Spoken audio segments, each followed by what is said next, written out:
Assalamualaikum warahmatullahi wabarakatuh. Apa kabar anak-anak kelas 8? Semoga dalam keadaan sehat walafiat. Materi IPS kali ini Ibu akan membahas mengenai ruang lingkup mobilitas sosial dalam kehidupan. Nah, di sini Ibu akan menjelaskan definisi mobilitas sosial, yaitu artinya mobilitas itu adalah gerak. Nah, di sini ada 5 definisi mobilitas sosial menurut para ahli. Yang pertama yaitu adalah Surjono Sukamto. Mengartikan gerak sosial atau social mobility adalah suatu gerak dalam struktur sosial atau social struktur, yaitu pola-pola tertentu yang mengatur organisasi suatu kelompok sosial. Kemudian yang kedua adalah Kim Bal-yong, mendefinisikan mobilitas sosial cenderung kepada tujuannya. Menurutnya, tujuan mobilitas sosial adalah memperoleh keterangan tentang kepantasan struktur sosial suatu masyarakat tertentu. Yang ketiga yaitu Paul B. Harton, mendefinisikan mobilitas sosial adalah suatu gerak perpindahan dari satu kelas sosial ke kelas sosial lainnya, atau gerak pindah dari strata yang satu ke strata yang lainnya. Kemudian yang keempat adalah Horton dan Han, mengartikan mobilitas sosial sebagai gerak perpindahan dari satu kelas sosial ke kelas sosial lainnya. Dan yang terakhir adalah yang kelima, menurut Robert M. Z. Lawang, mobilitas sosial adalah perpindahan posisi sosial seorang atau sekelompok orang dari satu lapisan ke lapisan lain, dari dimensi satu ke dimensi yang lainnya. Kemudian kata mobilitas ini menurut bahasa Latin yaitu mobilis, artinya mudah dipindahkan atau banyak bergerak dari satu tempat ke tempat lainnya. Kata sosial pada istilah tersebut mengandung makna seseorang atau sekelompok warga dalam kelompok sosial. Kemudian kita lanjut ke bentuk-bentuk mobilitas sosial. Yang pertama, mobilitas sosial vertikal, yaitu sebuah peralihan individu atau objek-objek sosial dari suatu kedudukan sosial ke kedudukan sosial lainnya yang tidak sederajat. Di sini Ibu contohkan vertikalnya ini ada dua ya, vertikal naik dan vertikal turun.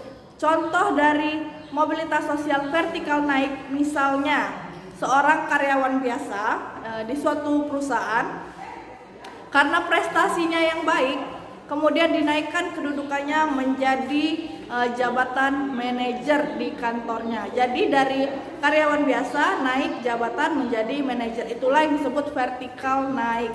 Kemudian ada juga vertikal turun atau social sinking, yang tadi social climbing ya. Contohnya yang vertikal turun ini, misalnya suatu direktur utama dalam satu perusahaan turun menjadi operator mesin atau jabatannya menjadi turun, itulah yang disebut vertikal turun ya. Kemudian ada juga bentuk mobilitas sosial horizontal, yaitu suatu peralihan individu atau kelompok atau objek-objek sosial lain dari sosial satu ke kelompok sosial lain yang masih sederajat. Kalau vertikal tadi menjadi turun atau menjadi naik. Contohnya yang sosial horizontal, kalian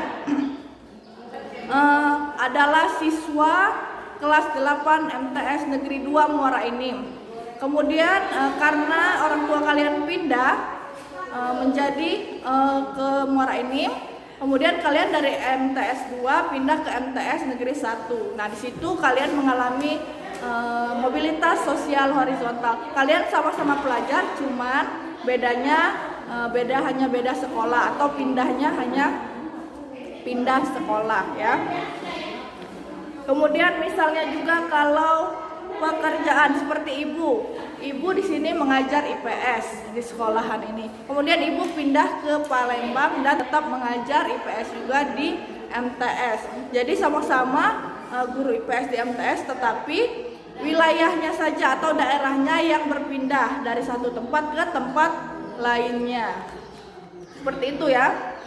Kemudian faktor-faktor yang mempengaruhi mobilitas sosial. Di sini kalian bisa lihat di buku kalian, faktornya itu ada dua, faktor pendorong dan faktor penghambat.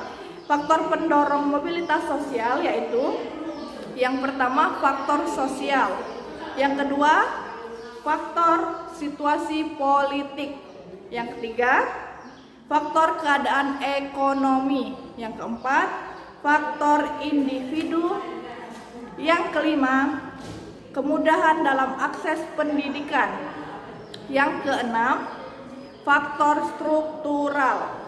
Kemudian kalau faktor penghambatnya, yang pertama kebudayaan ya. Kemudian yang kedua kemiskinan, ketiga diskriminasi. Itulah faktor penghambat maupun pendorong dari mobilitas sosial. Perlu kalian ingat ya. Kemudian saluran mobilitas sosial. Di sini bisa kalian lihat. Menurut Fitri Sorokin, mobilitas sosial vertikal mempunyai saluran-saluran dalam masyarakat. Proses mobilitas vertikal melalui saluran tersebut disebut social circulation. Kemudian saluran-saluran mobilitas vertikal antara lain adalah angkatan bersenjata, lembaga negara, lembaga pendidikan, organisasi politik, ekonomi, dan organisasi keahlian. Di sini ada juga lembaga-lembaga politik, lembaga pendidikan, contohnya sekolah, perguruan tinggi ya, lembaga keagamaan, angkatan bersenjata kalian pasti tahu. Kemudian hubungan struktur sosial dan mobilitas sosial. Ada juga mobilitas sosial dalam sistem stratifikasi sosial tertutup. Nah, sampai di sini nanti akan kita lanjutkan lagi materi selanjutnya. Apabila ada yang ingin ditanyakan, boleh ditanyakan. Lebih kurang Ibu akhiri. Wassalamualaikum warahmatullahi wabarakatuh. Terima kasih.